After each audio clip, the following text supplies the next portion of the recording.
Oramos al Señor. Señor, te damos gracias una vez más porque podemos estar en tu casa, adorándote una vez más, profundizando en lo que es tu palabra, Señor, aprendiendo lo que es extraer el valor que hay en ella, Señor, exponerlo. Y queremos en este segmento que tú nos ayudes, que tú nos dirijas y que sea tu palabra la que nos ayude a entender qué es lo que tú nos quieres decir en esta tarde, Señor. Pedimos tu dirección, pedimos que tú seas el que abra nuestro entendimiento, nuestros ojos, nuestra mente, para poder exponer el significado de tu palabra. En el nombre de Jesús te lo pedimos. Amén. ¿Cuántos están gozando hasta este momento en este congreso? Amén. Y quisiera compartir con ustedes este tema que se llama entretenidos o convertidos. Y quisiera en esta tarde poder entrar y aprender. Hay dos tipos de personas sentadas aquí. Algunos simplemente están aquí entretenidos y algunos están aquí que son los convertidos. Y quisiera ir y hacerlo como un poquito interactivo, que no solamente sea yo el que esté hablando, sino que quiero escucharlos a ustedes también y que lleguemos a un acuerdo con la palabra para ver qué es lo que es una persona convertida o entretenida.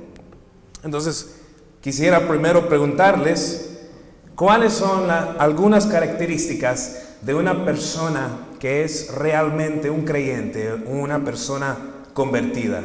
¿Qué dirían ustedes?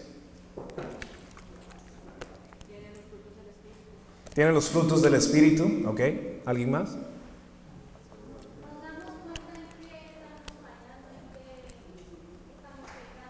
O sea, se dan cuenta en lo que fallan y se examinan. Ok, muy bien. Que dan frutos, se examinan. ¿Alguien más? Que se arrepienten. Tienen convicción. Ok, de este lado. Hace obras dignas de arrepentimiento, se arrepiente, se examina, enseña frutos. ¿Qué más? O sea, ahora que está convertido, ve los pecados que antes no los veía. ¿Ok? ¿Alguien más? Uno más.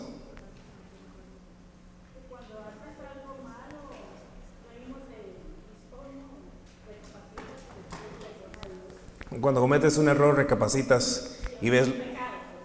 cometes un pecado, recapacitas. Pues si quisiera darles algunos textos bíblicos, si quieren apuntar, vamos a ver algunas citas bíblicas que nos hablan acerca de esta persona convertida, la cual yo creo que es la que la palabra nos llama a ser. Primero vayamos a 2 de Corintios, capítulo 5, versículo 17. Si alguien me lo lee, por favor, 2 de Corintios 5, 17.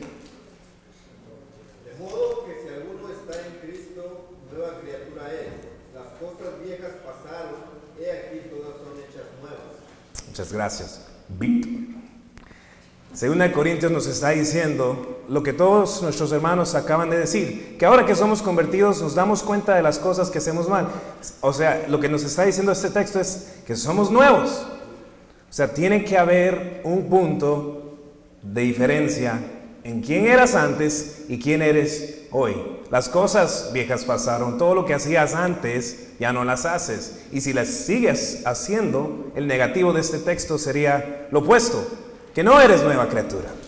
Si alguien me ayuda en su Biblia, vamos a ir al libro de Gálatas, capítulo número 2, versículo número 20. ¿Y qué es lo que nos dice Gálatas?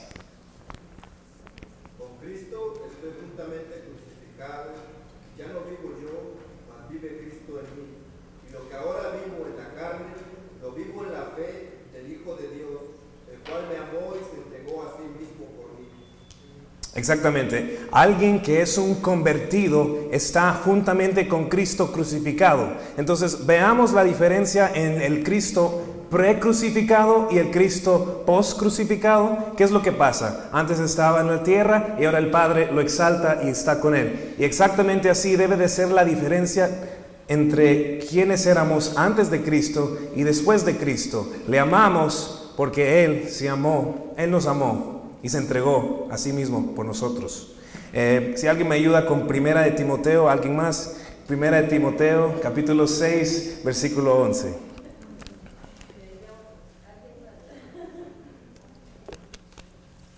Si no, está en la pantalla también. Mas tú, oh hombre de Dios, huye de estas cosas y sigue la justicia, la piedad, la fe, el amor, la paciencia, la mansedumbre. Exactamente. Con Cristo estoy juntamente crucificado. Segunda de Corintios dice que somos nuevas criaturas. Y ahora más tú, oh hombre de Dios, o también se incluye todos aquellos que son nuevos, también las mujeres en Dios, huyen de las cosas que antes hacían. Siguen la justicia. Antes no seguíamos la justicia, ahora seguimos la piedad. Antes ni teníamos una idea qué era la piedad. Ahora estamos en la fe. Antes no sabíamos qué era la fe. Ahora estamos en el amor y tenemos paciencia y mansedumbre. Y tres más. Salmos 51, 17. Salmos 51, 17. Estamos hablando de las características de una persona que es convertida. Si alguien lo lee. Los sacrificios de Dios son el espíritu quebrantado, al corazón contrito y humillado, no despreciarás tú, oh Dios.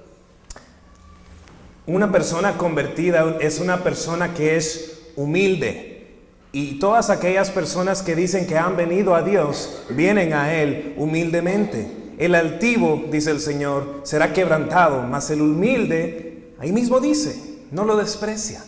Entonces hemos aprendido, 2 Corintios 5, 17 dice que somos nuevas criaturas. Gálatas 2, 20 dice, morimos a sí mismo.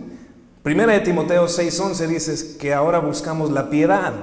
Salmos 51, 17 dice que la característica es que seamos humildes. Ahora, si alguien me ayuda con Hebreos 10, 25.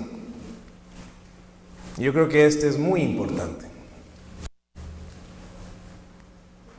No dejando de congregarnos como algunos tienen por costumbre, exhortándonos tanto más cuanto veis en aquellos días en que se acerca.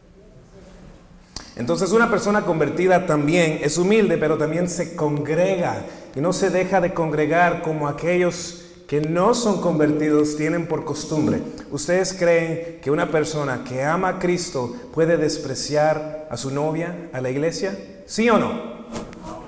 ¿Un convertido verdadero puede realmente ser un convertido verdadero si no se congrega con sus demás hermanos? ¿Sí o no? Bueno, vimos en casos muy extremos que tal vez no se pueden congregar porque, no sé, viven en una montaña muy lejos, pero casi el 99% de los casos no es así. Entonces, la Biblia nos manda que nos congreguemos. ¿Por qué? Porque ¿cuáles son los dos mandamientos más grandes que Jesús nos dijo? Amarás al Señor tu Dios con toda tu alma, con todas tus fuerzas, con todo tu corazón y con toda tu mente. Y el segundo es igual a este que dice, y amarás a tu prójimo como a ti mismo. ¿Cómo vas a amar a tu prójimo si no te congregas con tus prójimos? Es imposible. Y la última, primera de Pedro 1:16. Primera de Pedro 1:16. ¿Alguien me ayuda? Porque escrito está, sed santos porque yo soy santo. Entonces, una persona convertida está en un proceso de santificación. No somos perfectos todavía, no hemos entrado a la gloria todavía, pero estamos en el proceso en el cual el Señor nos llama, que es la santificación. Escucha estas palabras del pastor John MacArthur, y me gusta cómo lo dice. Dice, no es la perfección de una vida, sino la dirección de una vida que provee evidencia de la regeneración.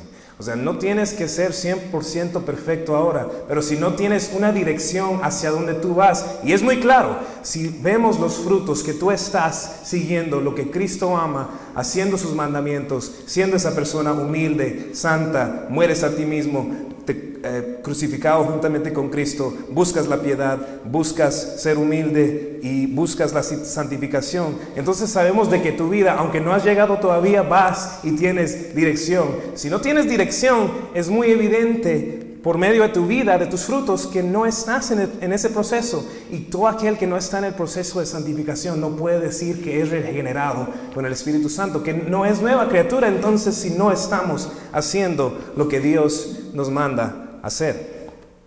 Ahora, esas son las características de una persona que es convertida.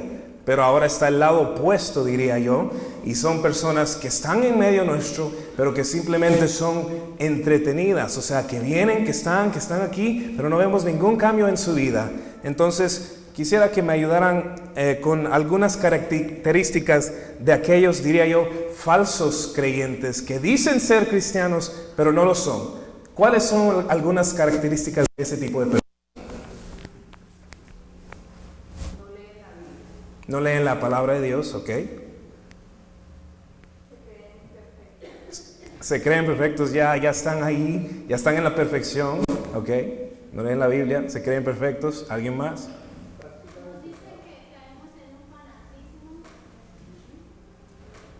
Nos dicen que estamos en un fanatismo. ¿Sí, hermano? Practican el pecado, ¿ok?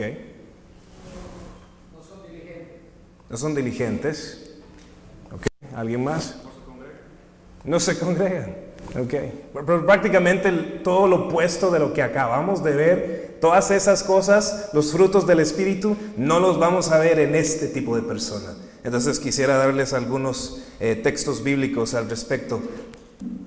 Para la persona falsa, la persona entretenida nada más, no el verdadero creyente. La primera, si alguien me ayuda, está en Primera de Juan 1:15.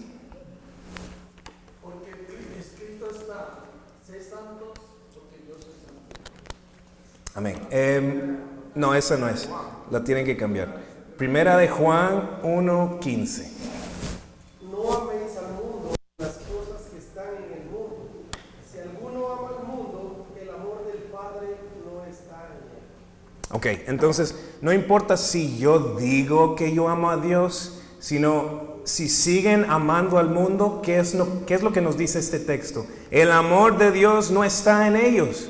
Por eso es que tenemos un libro, la palabra de Dios, para poder examinar lo que alguien dice y ponerlo enfrente de su vida y decir, ok, el texto dice esto, no amarás al mundo. Entonces, si hay una persona que ama al mundo y todo lo que en él hay, y ahí está su tesoro, ¿qué es lo que sigue diciendo? El amor de Dios no está en él. Es muy simple. Primera de Juan 5:18. Me ayudan ahí.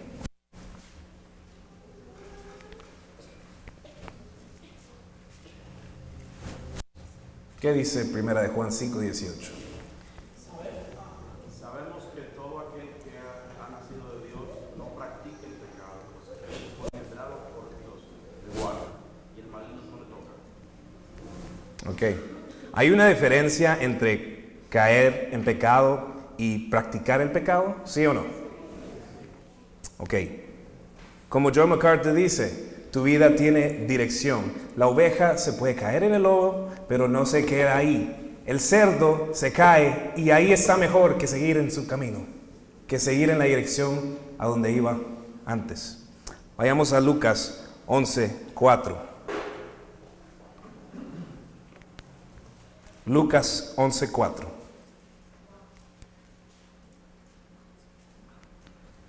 Si alguien lo lee.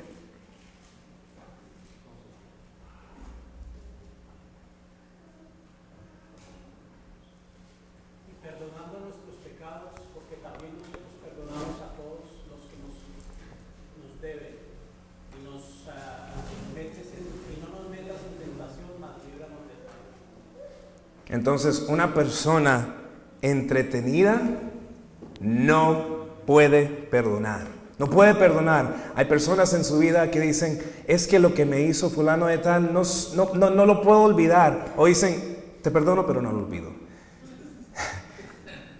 Entonces vemos ahí el fruto, vemos el amor de Dios. En el amor de Dios vemos que Él nos perdona todo lo que nosotros le hemos hecho. Él no se acuerda de nuestros pecados antes de Cristo y ahora nos ve como ve a Cristo y dice, este es mi Hijo en el cual tengo complacencia.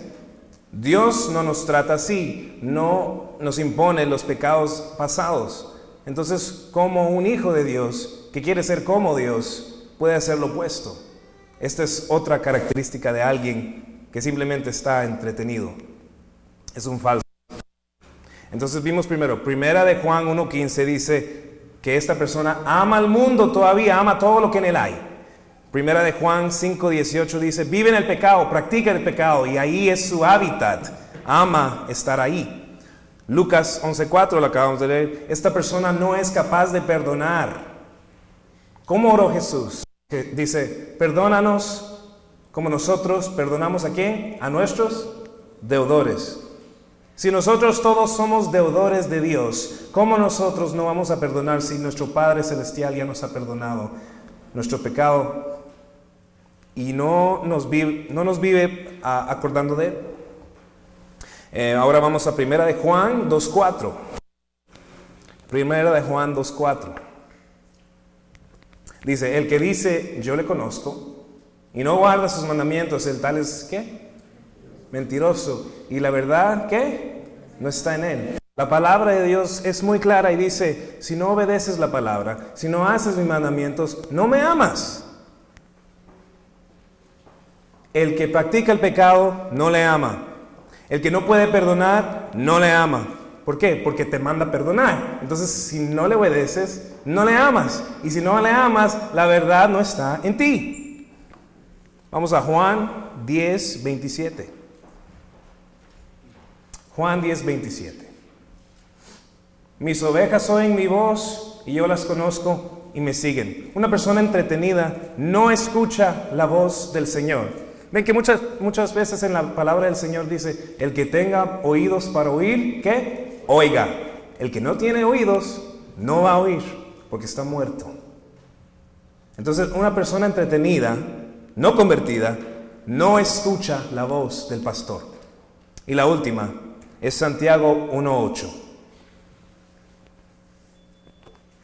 Santiago 1:8.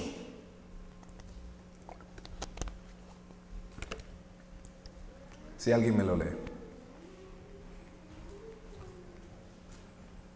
hombre de doble ánimo es inconstante en todos sus caminos. Gracias. Una persona entretenida es de doble ánimo, o eso puede también ser convertido a decir, es alguien inestable. Alguien que un momento está bien y el otro momento no. Alguien que en un momento tiene paz y en 10 segundos, cuidado, porque ya no van a tener tanta paz. Son de doble ánimo, son inestables. Es como andar con un pedazo de dinamita en tu backpack.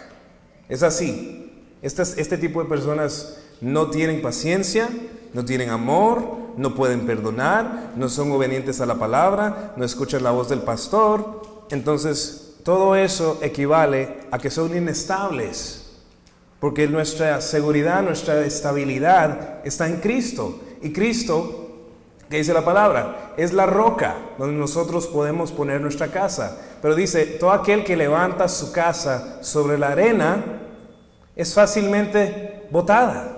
Si nosotros ponemos nuestra fe en Cristo, el que no se mueve, el que es constante, el que es el alfa y el omega, el que nunca cambia, nosotros también podremos tener los mismos frutos que su Espíritu Santo nos da, que es amor, paciencia, paz, benignidad, mansedumbre, y no somos de doble ánimo, no somos inestables. Ahora quisiera que todos nos hiciéramos la pregunta, ¿en qué lado estamos? ¿Estamos en el lado de los convertidos o en el lado de los entretenidos? Y para esto quisiera que nos examináramos con la palabra. Una cosa que podemos entender muy claramente es que alguien que simplemente es un entretenido nunca va a querer examinarse. Dice, yo estoy bien, yo no necesito eso. Vayamos entonces a la lectura en Primera de Juan.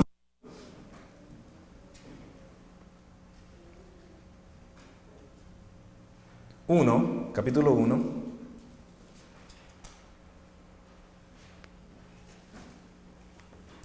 Y vamos a estar leyendo de los versículos del 5 hasta el 10.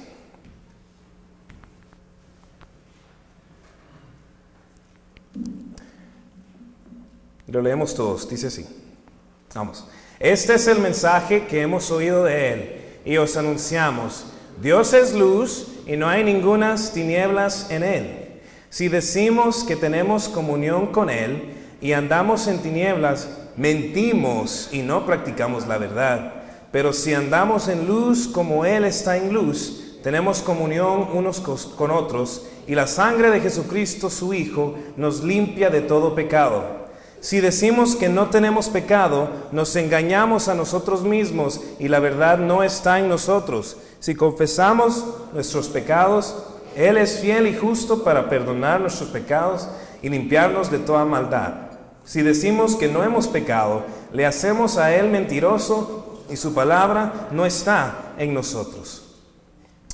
Vamos a orar al Señor y vamos a pedirle que Él sea el que nos ilumine a través de su palabra.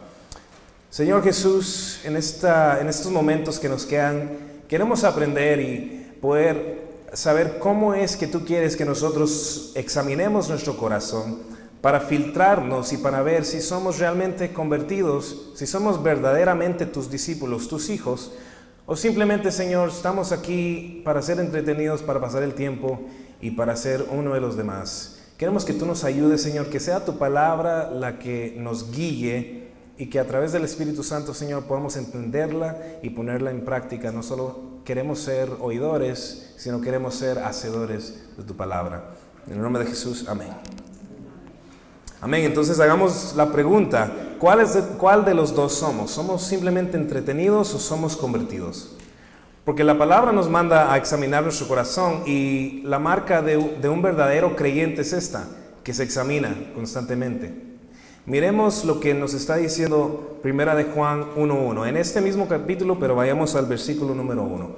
Dice, lo que era desde el principio, lo que hemos oído, lo que hemos visto con nuestros ojos, lo que hemos contemplado y palparon nuestras manos tocante al verbo de vida. Entonces, lo primero que está haciendo Juan aquí es que está estableciendo sobre qué autoridad es que él habla. Está hablando aquí del verbo de vida. Ven ahí que dice tocante al verbo de vida. Entonces, ¿quién es el verbo? Bueno, de acuerdo al libro de Juan, capítulo 1, versículo 1, dice en el principio era el verbo y el verbo era con Dios y el verbo era Dios. ¿Quién es el verbo? El verbo es Jesucristo. Entonces Juan está diciendo, yo les estoy hablando no por mi autoridad, sino por la autoridad del verbo de la vida. No me escuchen a mí, escuchen al que los ha hecho a todos ustedes y el que me hizo a mí. Él es a quien debemos oír. ¿Y cómo saben esto del verbo? ¿Quién se los reveló? Pues ahí mismo en Primera de Juan 1:1, si regresamos, dice, lo que era desde el principio, lo que hemos oído, lo que hemos visto con nuestros ojos, lo que hemos contemplado y palparon nuestras manos tocante al verbo de vida. Podemos ver algo muy interesante en la palabra de Dios, lo cual no lo vemos en ningún otro libro religioso. Y es que la palabra de Dios es veraz, es inspirada por Dios y ella misma dice que es inspirada por Dios. Pero también es un testimonio de las personas que estaban viviendo en ese momento y ellos simplemente están escribiendo lo que ellos ven. Ellos están escribiendo lo que ellos pueden tocar, como dice ahí, lo que hemos oído, lo que hemos visto con nuestros ojos, y bajo esa autoridad, bajo lo que han visto, bajo lo que sus ojos están viendo en ese momento, y también bajo la inspiración del verbo de vida, ellos ahora nos van a decir cómo es y cuáles son las características que nosotros como hijos del Señor tenemos que tener. Y todo esto le agrega a la veracidad de la palabra. Porque si comparamos, digamos, el Corán, que es el libro de Islam, vemos una gran diferencia entre la Biblia y el Corán. El Corán es un autor en todo el Corán y le fue revelado, entonces no puede ser puesto a prueba por otros testigos, porque no hay otros testigos. Es un hombre diciéndonos todo lo que Dios dice o supuestamente lo que Dios dice, pero nadie puede ir y decir, ok, ¿alguien más confirma esta historia? No hay nadie más, es simplemente una persona escribiendo todo. Pero en la Biblia lo que vemos es una colección de libros, de testimonios oculares, de gente que vio y escribe lo que ellos ven. En la Biblia tenemos más de creo que 40 autores en un lapso de más de 1400 años escribiendo lo que Dios les inspira a escribir. Ellos escriben lo que Dios quiere que escriban, pero también bajo su experiencia lo escriben, lo que ellos saben, lo que ellos conocen del momento, del tiempo. Y no solamente eso, sino que a través de 1400 años no creen que si la Biblia simplemente fuera un mito, hubiera algún tipo de error o algo que no compagina con lo demás. Imagínate por un momento que tú decidieras escribir un tan solo capítulo y ese capítulo lo vas a escribir con 10 personas. 10 personas que nunca has conocido y que son de diferentes países. Y cada uno de ustedes lo que van a hacer va a escribir una línea. Vas a escribir una línea tú, el otro va a escribir otra línea y el otro va a escribir otra línea. Ninguno de ustedes se pueden reunir para ver qué es lo que van a decir en juntos, sino que simplemente todos tienen que escribirlo separados, nadie se conoce, nadie sabe dónde están. ¿Cómo creen ustedes que saldría ese libro? Uno empezaría en el principio era esto, el otro empezaría de otra forma, nada compaginaría. Pero ahí es donde podemos comprobar la veracidad, o una de las formas que podemos comprobar la veracidad de la Biblia es que todos estos autores, casi ni uno de ellos vivía en el mismo tiempo. Y no solamente eso, sino que ninguno de estos autores podían textearse entre ellos mismos y decir, hey, Moisés, escribí esto aquí porque yo voy a escribir esto acá. Nadie, no había nada de eso, ni había papel. Entonces es increíble cómo más de 40 autores en el lapso de 1400 años tenemos un cuerpo de libros y una historia lineal y recta y un mensaje que es el mismo desde principio a fin. ¿No es eso asombroso? Imagínate en el ejemplo que les di, sería imposible producir algo igual. Pero ¿por qué les menciono esto? Porque Primera de Juan, como les estaba diciendo, empieza hablando acerca de la autoridad que hace lo que él dice cierto.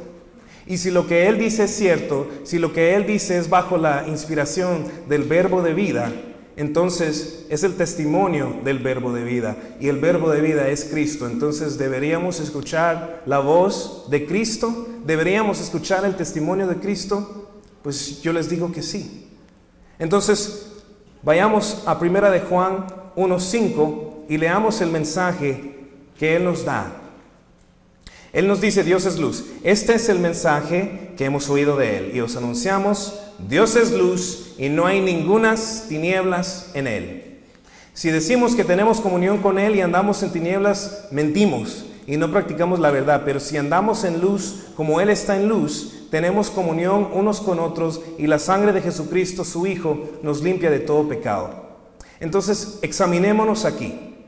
Dijimos que la marca de un convertido, que no solo sea un entretenido, o sea, un hipócrita, alguien que simplemente calienta bancas, es que constantemente quiere probar su corazón. Alguien que no es creyente, alguien que no es cristiano, nunca va a querer ponerse bajo prueba.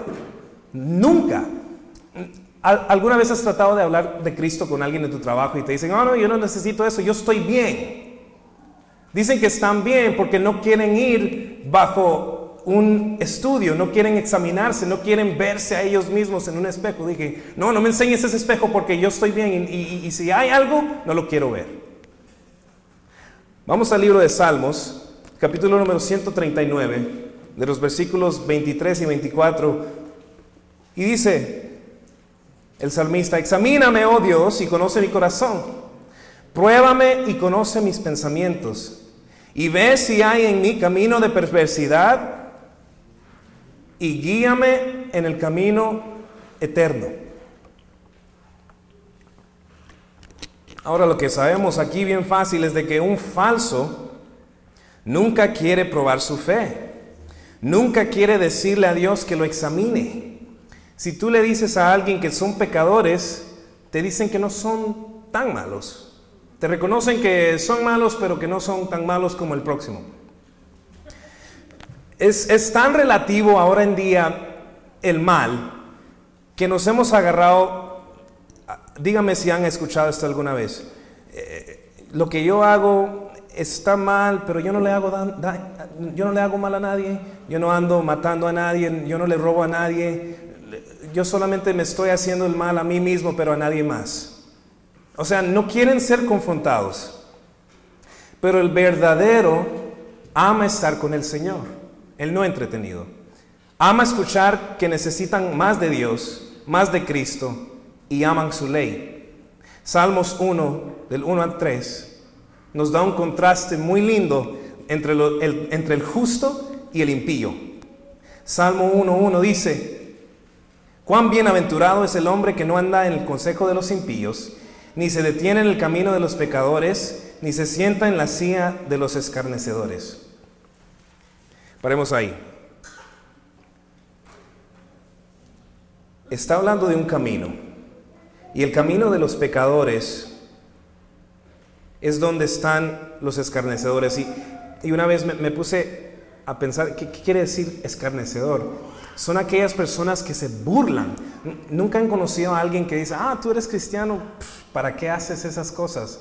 Esos son los escarnecedores.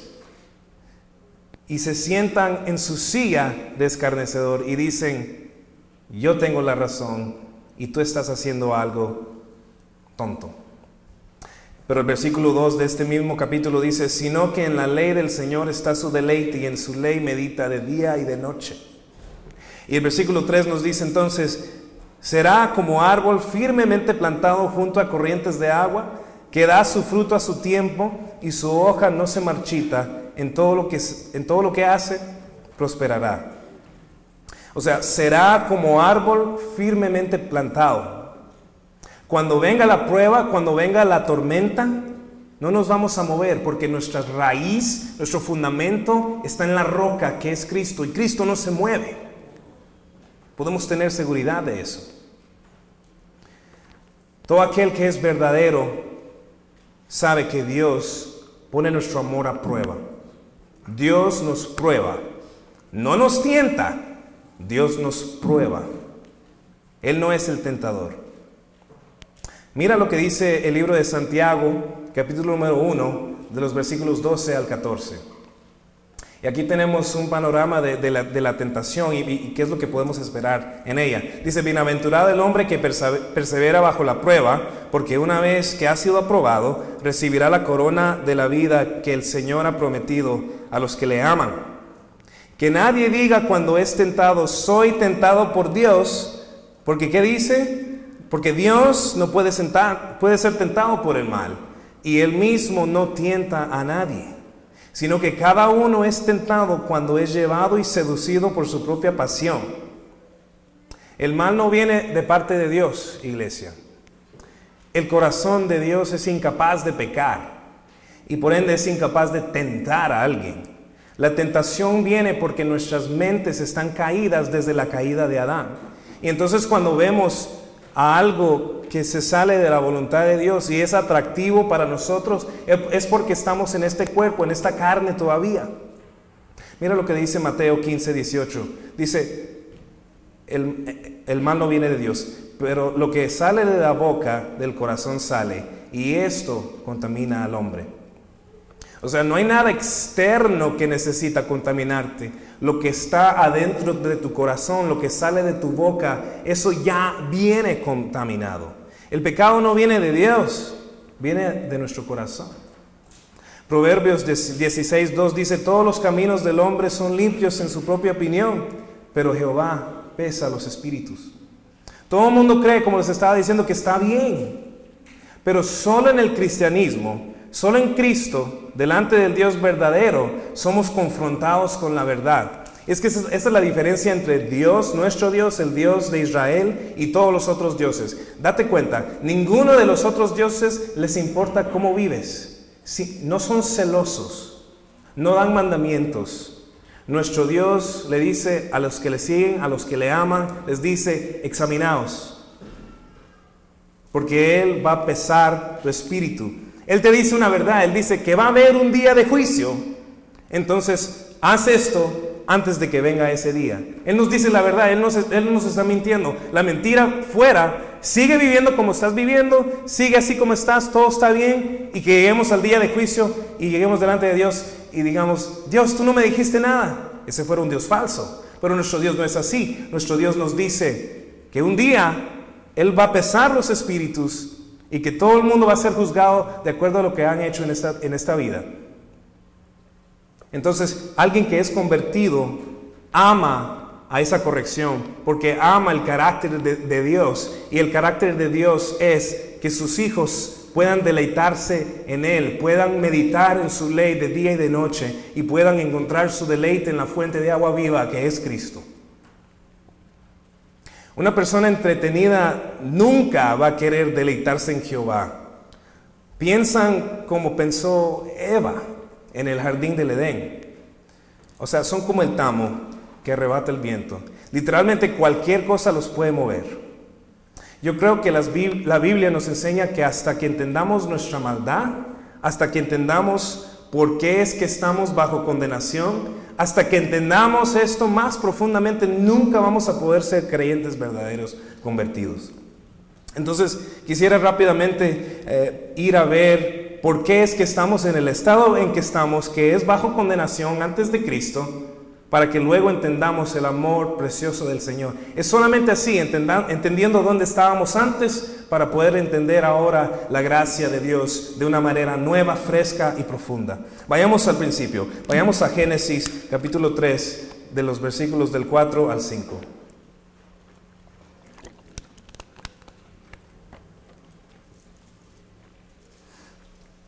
Y quisiera que si nunca lo hemos estudiado, quisiera que viéramos exactamente qué es lo que pasó aquí en el jardín del Edén. Porque muchos tienen una idea, una historia de lo que piensan que pasó, pero algunos dicen, pues, ¿por qué Dios se enojó tanto si realmente no hicieron algo tan malo? Entonces quisiera realmente ver la raíz de la maldad aquí, en Génesis 3, de versículo 4 primero. Dice, entonces la serpiente dijo a la mujer, no moriréis, sino que sabe Dios que el día que comáis de él serán abiertos vuestros ojos y seréis como Dios, sabiendo el bien y el mal. Ok, entonces examinemos bien qué es lo que pasó aquí. Cuando Dios le da el mandamiento a Adán y Eva, Dios no les dice, Dios no está opuesto a que el hombre tenga conocimiento. Dios no dijo, quiero que vivas toda tu vida en ignorancia y que nunca aprendas nada y que seas un títere. No, eso no es lo que dijo Dios. Dios creó al hombre originalmente con la capacidad, originalmente antes de la caída, con la capacidad completa de deleitarse en Dios, de encontrar todo lo que él necesita en Dios. Estaba delante de Dios sin ningún velo, tenía acceso directo a Dios, y Dios le había dado al hombre una voluntad, una volición. Lo creó con una mente, con pensamientos, con un corazón, con capacidad, con fuerza. Miremos lo que dijo Dios para entender bien en dónde empezó el pecado y así poder examinar nuestra mente con la palabra. Vayamos a Génesis capítulo 2, un poquito antes. Génesis capítulo 2, versículo número 15, dice, entonces el Señor Dios tomó al hombre y lo puso en el huerto del Edén para que lo cultivara y lo cuidara. Ok, hasta este momento sabemos todo lo que pasó antes. Génesis 1.1, vemos en el principio creó Dios los cielos y la tierra, y entonces vio Dios que todo lo que había hecho era bueno, y de ahí le da trabajos a Adán, y le dice cultiva la tierra, dale nombres a los animales, y de ahí también pone a Adán a dormir y hace a la mujer. Y entonces el versículo 16 dice, y ordenó el Señor Dios al hombre, diciendo, de todo árbol del huerto podrás comer. 17, pero del árbol del conocimiento del bien y del mal no comerás, porque el día que comas de él ciertamente morirás. Y entonces vemos algo interesante aquí, porque Dios le dice, ciertamente morirás, él lo hace, pero de ahí no se muere. Entonces, ¿qué pasó aquí? No se murió físicamente, pero sí hay una muerte. Ezequiel 18:20 dice, el alma que pecare, esta morirá. Entonces su alma muere. Entonces tenemos a un Dios bueno, crea un mundo bueno, hace una creación buena, y vio todo lo que había hecho, todo estaba bueno, no había contaminación, no había pecado. Y sabemos también que antes de que todo esto pasara, el maligno, Satanás, ya existía. Él no es creado, él ya estaba en el huerto del Edén, estaba por ahí antes que Adán cayera. Acordemos que Satanás cayó en el cielo antes de la fundación del mundo, entonces el mal ya existía. Pero todavía no ha entrado el mal a la nueva creación. Hasta el momento que el corazón de Adán fue contaminado, la serpiente simplemente estaba en el jardín, pero no había muerte todavía. O sea, el mal estaba ahí, pero no estaba adentro todavía.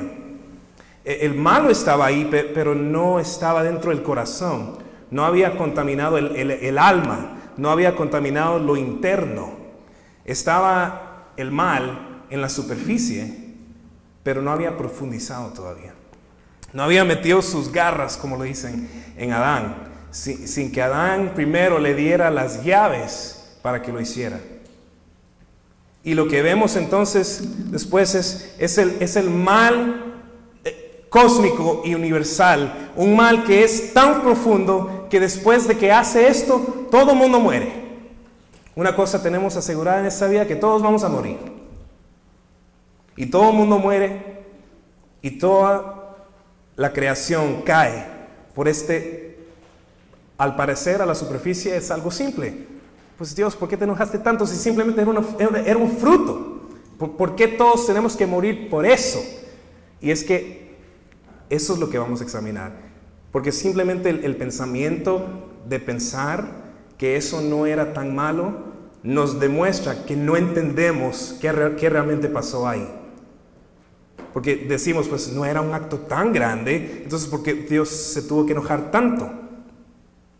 Pues entonces aquí vamos a ver la paciencia de Dios con el hombre después de que debería de morir y no muere. Instantemente vemos la gracia de Dios cuando le desobedece, pero no, entonces Dios no le da lo que él merece en el momento que se lo merece. Eso se llama gracia. Que no te da lo que tú mereces en el momento que lo mereces. Que Dios da una oportunidad para que su creación vuelva hacia él. Vayamos otra vez. Dios no le había dicho a Adán: te limito y te quito algo bueno. Dios da el mandamiento y le dice: no hagas esto. ¿Y qué fue? Que no comas del fruto de la ciencia del bien y del mal, porque si lo haces vas a morir. ¿Y qué es lo que hace? Profundicemos más. Hay mucho que decir aquí. La serpiente sabe que no hay nada mejor que Dios, pero la serpiente no quiere ir al castigo que él está destinado sola. Quiere que el hombre muera, pero no puede hacerlo sin que el hombre primero le dé las llaves. Satanás no podía entrar a la mente de Adán y hacerle que él lo hiciera. Eso tenía que salir del corazón de Adán. Pero la serpiente sabe que no hay nada mejor que Dios, no hay nada más alto que Dios, pero le promete a Eva algo mejor. ¿Alguna vez han escuchado: ten tu vida mejor ahora? No después, ahora la puedes tener. La serpiente prácticamente lo que le está diciendo es ¿para qué vas a vivir tu vida esperando en Dios?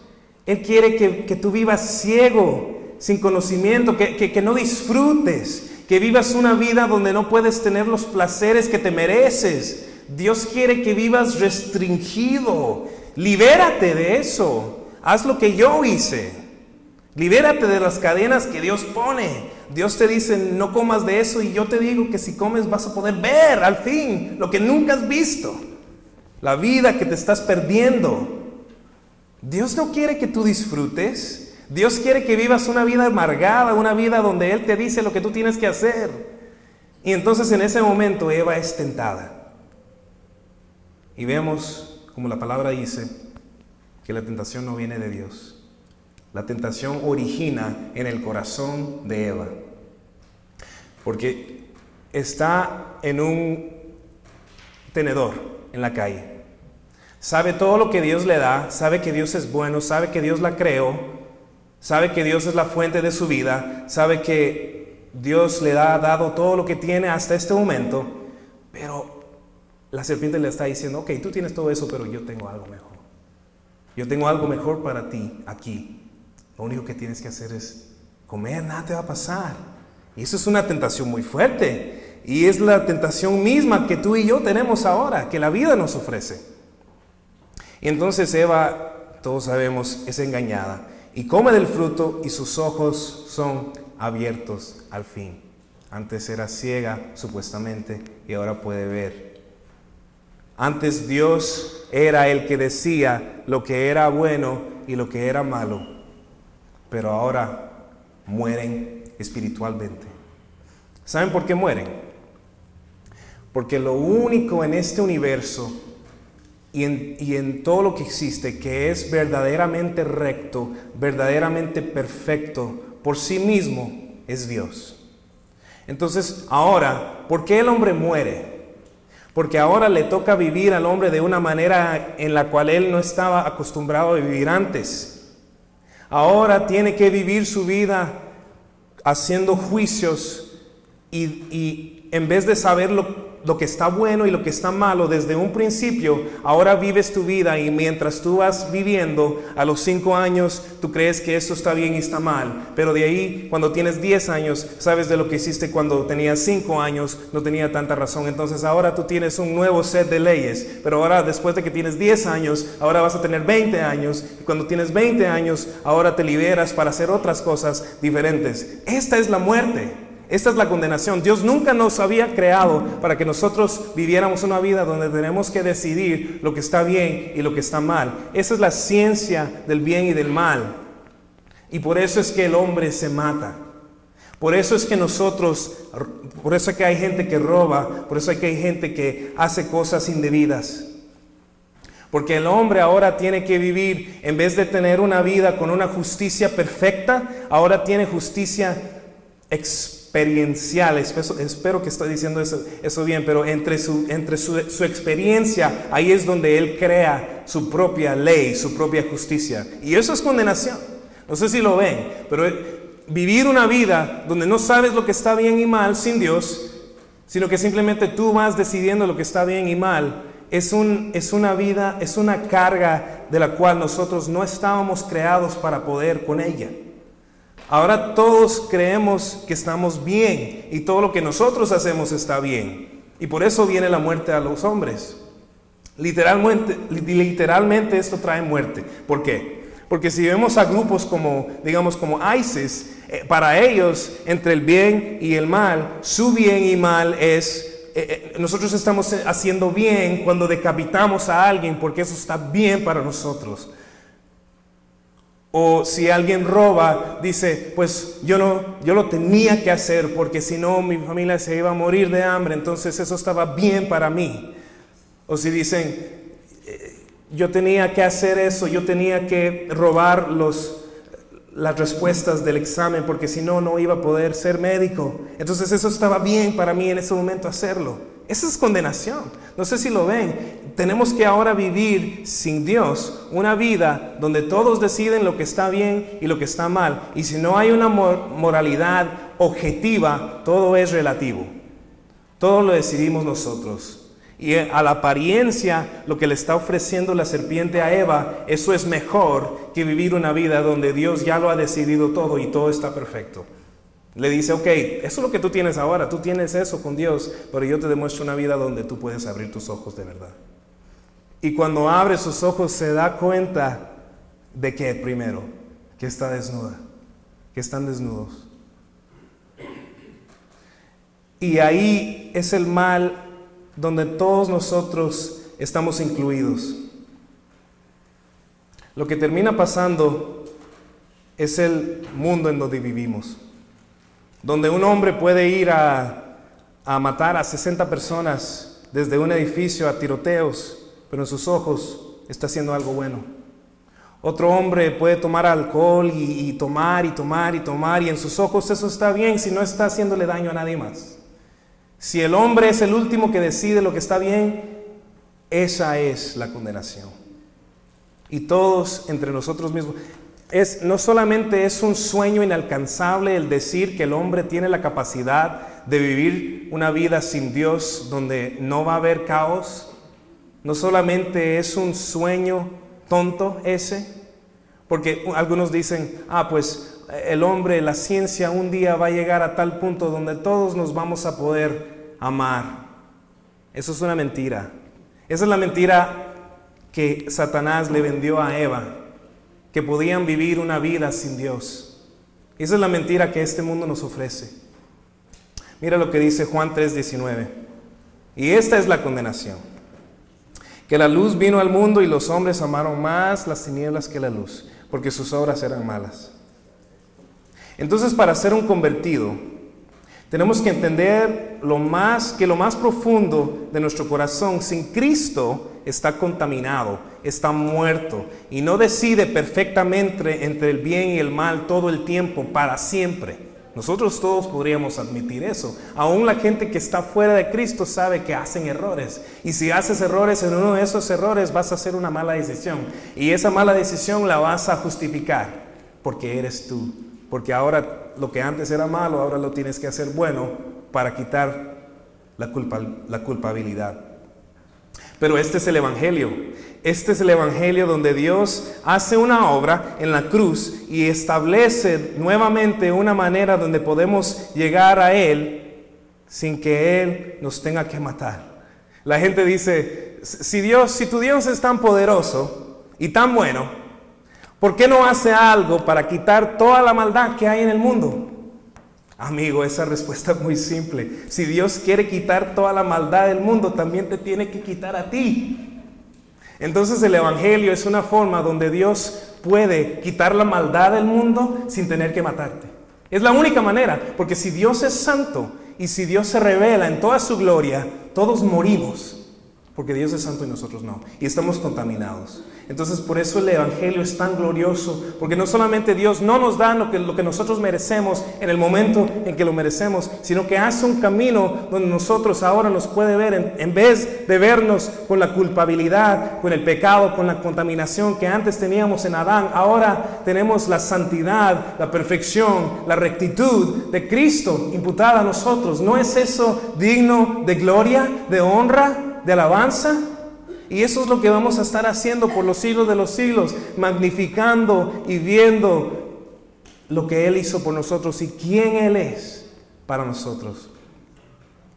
El entretenido no entiende esto porque no se cree parte del problema del mundo. Dicen, el mundo está mal, ¿y por qué Dios no hace nada para corregir el mal? Pero no sabe que también lo tiene que corregir a Él.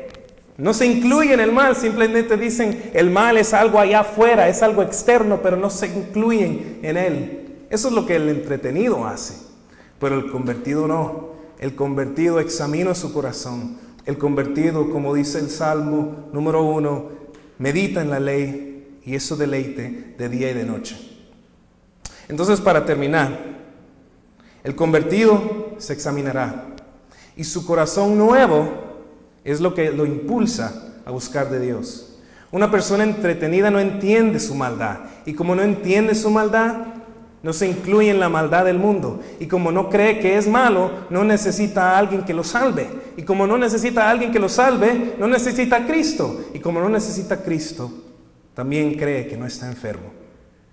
Marcos 2:17 dice, al oír esto Jesús les dijo, los que están sanos no tienen necesidad de médico, sino los que están enfermos. No he venido a llamar a justos, sino a pecadores. Si tú ya crees que eres justo, que ya pudiste, que estás bien sin Cristo, está bien. Cristo no vino por ti. Cristo vino por los pecadores. Y si ahora tú estás dispuesto a decir, yo reconozco, Señor, que he fallado, que he ofendido tu nombre. ¿Sabes que Él es fiel y justo para poder perdonar nuestros pecados en Cristo? El entretenido no oye porque no tiene oídos para oír, porque está muerto. No cambia su vida porque en sus ojos está bien, no hay necesidad de cambiar nada. El entretenido simplemente no es un creyente, no ha nacido de nuevo y anda de la misma manera, de la misma corriente en que el mundo anda. Y el llamado para todos nosotros es este, que ahora que hemos visto de dónde empezó la maldad, examinamos que nosotros también estamos incluidos en esa maldad. Y ahora sabemos también que a través de Jesucristo Él nos llama al arrepentimiento, Él nos llama, si le amamos, a hacer sus mandamientos. Ahora solamente hablo con los convertidos. Le pido a los convertidos que nos examinemos para ver si realmente estamos en la fe. Un convertido no tiene ningún problema con examinarse porque Cristo está en él. Y Cristo no tiene ningún problema con examinarse a él mismo porque Él es perfecto. Entonces, si el Espíritu Santo mora en nosotros, nosotros nunca vamos a enojarnos con alguien que nos exhorte, que nos diga, examínate. Ese es un fruto del Espíritu, que reconozcamos nuestro pecado. Y sabemos que nosotros en nuestras propias fuerzas no podemos ser perfectos, pero con Cristo sí podemos. Él es el Señor y Él es el que nos va a perfeccionar. Lavemos nuestras ropas en la fuente de agua viva. Apocalipsis 22, del 12 al 14 dice, mira que yo vengo pronto y mi galardón conmigo para recompensar a cada uno según su obra. Yo soy el Alfa y el Omega, y el principio y el fin, el primero y el último. Bienaventurados los que lavan sus ropas para poder tener acceso al árbol de la vida y para entrar por las puertas en la ciudad. Lavemos nuestras ropas en la fuente de agua viva. Tenemos acceso a ella si simplemente doblegamos nuestro corazón, nuestras rodillas y reconocemos que somos pecadores y que le necesitamos. En un corazón contrito y humillado, Él nunca lo desprecia. Y para terminar, quisiera que todos leyéramos esta porción bíblica en Gálatas 2:20, para terminar examinando nuestro corazón. Y este es el fruto de todo creyente. Lo leímos todos juntos. Dice, con Cristo estoy juntamente crucificado y ya no vivo yo, mas vive Cristo en mí. Y lo que ahora vivo en la carne, lo vivo en la fe del Hijo de Dios, el cual me amó y se entregó a sí mismo por mí. Oramos. Gracias, Jesús. Gracias, Cristo, porque podemos entender en Génesis que todos hemos pecado y todos estamos destituidos de la gloria de Dios.